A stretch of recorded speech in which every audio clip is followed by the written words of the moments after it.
வெட்டி பெருக்கல் a vector minus b vector comma b vector minus c vector comma c vector minus a vector equal to 0 என நிறுவுக.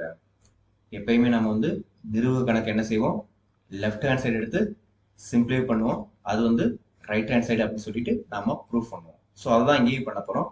So left hand side is equal to நமக்கு என்ன கொடுத்துருக்காங்க, வெட்டி பெருக்கல் a vector minus b vector comma b vector minus c vector comma c vector minus a vector.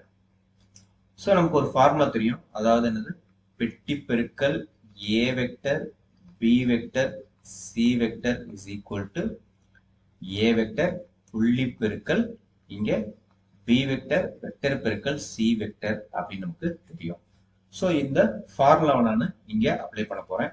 So this is equal to, so இங்கே equal to எப்பயுமே நேராக தான் எழுதணும். ஸோ எனக்கு பெரிய டைம் போகுங்கிறதுனால நான் இங்கே எழுதிக்கிறேன் நான். So this is equal to, இப்போ ஃபர்ஸ்ட் ஏ வெக்டர் அப்படிங்கிறது இந்த ஃபர்ஸ்ட் உள்ள வெக்டர். ஸோ நமக்கு என்ன இருக்கு அப்படின்னா A vector minus B vector இருக்குது. ஸோ இங்கே என்னது நமக்கு புள்ளி பெருக்கல், இங்கே என்னது பி வெக்டர் வெக்டர் பெருக்கல் சி வெக்டர். ஸோ அதாவது இந்த ரெண்டு டைமுடைய வெக்டர் பெருக்கல். ஸோ நமக்கு B vector minus C vector.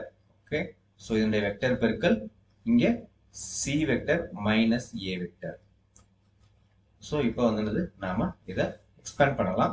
So this is equal to A vector minus B vector புள்ளி பெருக்கல். இப்போ ஃபர்ஸ்ட் பி வச்சு இந்த ரெண்டு டைம் பெருக்கும்போது நமக்கு என்ன கிடைக்கும், பி வெக்டர் வெக்டர் பெருக்கல் சி வெக்டர் அப்படின்னு கிடைக்கும். அதுக்கப்புறம் இங்க பிளஸ் பி இங்க மைனஸ் ஏங்கிறதுனால மைனஸ் பி வெக்டர் வெக்டர் பெருக்கல் ஏ வெக்டர் அப்படின்னு கிடைக்கும். இங்க மைனஸ் இருக்கிறதுனால நமக்கு என்ன கிடைக்கும், மைனஸ் சி வெக்டர் வெக்டர் பெருக்கல் சி வெக்டர் அப்படி கிடைக்கும். ஸோ இங்க மைனஸ் இங்க மைனஸ், இப்போ நமக்கு பிளஸ் சி வெக்டர் வெக்டர் பெருக்கல் ஏ வெக்டர் அப்படின்னு நமக்கு இங்க கிடைக்கும். ஸோ நமக்கு என்ன தெரியும் அப்படின்னா ரெண்டு ஒரே வெக்டருடைய வெக்டர் பெருக்கல் நமக்கு 0 அப்படின்னு தெரியும். ஸோ அந்த காரணத்தினால இந்த டேர்ம் நமக்கு 0 மாறிடும். So this is equal to நமக்கு இங்க a vector minus b vector.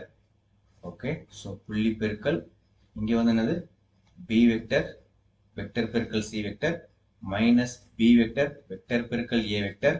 அதுக்கப்புறம் இங்க பிளஸ் c வெக்டர் வெக்டர் பெருக்கல் a வெக்டர் அப்படி கிடைக்கும். ஸோ இப்போ என்னது இந்த புள்ளி பெருக்கல் உள்ள கொண்டு போகலாம். ஸோ புள்ளி பெருக்கல் உள்ள கொண்டு போக எனக்கு என்ன கிடைக்கும், இந்த a வெக்டர் வச்சு ஃபர்ஸ்ட் கொண்டு போறேன் நான். ஸோ a வெக்டர் புள்ளி பெருக்கல் b வெக்டர் வெக்டர் பெருக்கல் c வெக்டர். அதுக்கப்புறம் ஃபர்ஸ்ட் இந்த a வச்சு தான் மூணு டைம் பெருக்க போறேன் நான். ஃபர்ஸ்ட் டைம் முடிஞ்சிச்சு, மீதி ரெண்டு டைம் இருக்குது. ஸோ மைனஸ் a வெக்டர் புள்ளி பெருக்கல் b வெக்டர் வெக்டர் பெருக்கல் a வெக்டர். ஓகே, அதுக்கப்புறம் இங்க பிளஸ் a வெக்டர் புள்ளி பெருக்கல் c வெக்டர் வெக்டர் பெருக்கல் a வெக்டர். இப்போ இந்த மைனஸ் b வெக்டரால இந்த மூணு டைம் பெருக்கிறேன் நான். ஸோ நமக்கு என்ன கிடைக்கும் அப்படின்னா மைனஸ் பி வெக்டர் புள்ளி பெருக்கல் பி வெக்டர் வெக்டர் பெருக்கல் சி வெக்டர். அதுக்கப்புறம் இங்க மைனஸ் இன்ட்டு மைனஸ் பிளஸ் அப்படின்னு மாறிடும். ஸோ பி வெக்டர் புள்ளி பெருக்கல்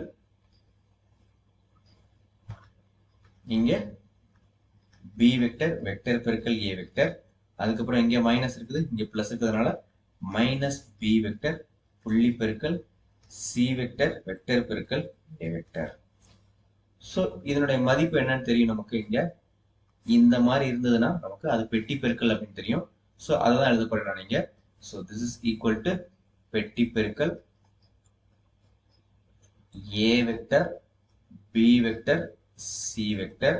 ஓகே, ஸோ மைனஸ் இங்க என்னது A vector B vector A vector.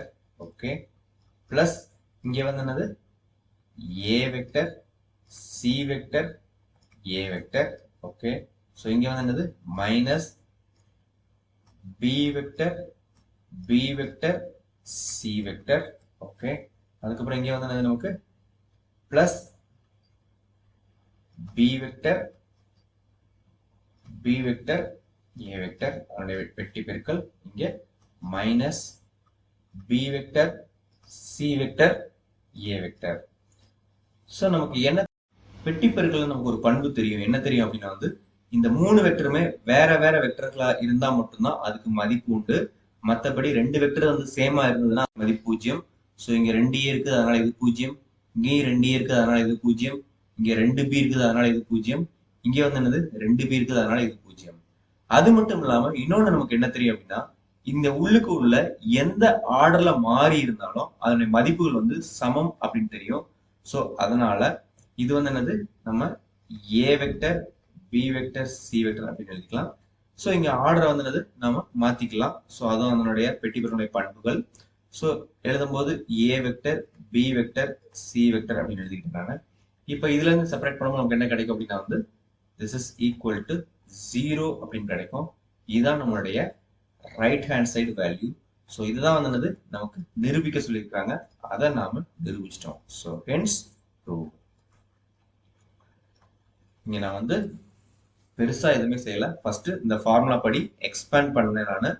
அதுக்கப்புறம் நமக்கு இந்த வெக்டர் பெருக்களுடைய பண்பின் படி, அதாவது 2 வெக்டரும் ஒரே வெக்டரா இருந்து அதனுடைய வெக்டர் பெருக்கள் வந்து மதிப்பு வந்து 0 இருக்கும். ஸோ அதுபடி இங்க இந்த டைம் 0 ஆயிடுச்சு. அதுக்கப்புறமா சாதாரண சிம்பிளிபிகேஷன் தான். அதுக்கப்புறம் இங்க பெட்டி பெருக்களுடைய பண்புகளை தான் பயன்படுத்தியிருக்கிறேன் நான். 2 ஒரே வெக்டர்களா இருந்ததுன்னா அந்த பெட்டி பெருக்களுடைய மதிப்பு வந்து 0 ஆகும். அது மட்டும் இல்லாம உள்ளுக்க எந்த ஆர்டர்ல இருந்தாலும் அதனுடைய மதிப்புகள் வந்து சமமா தான் இருக்கும்.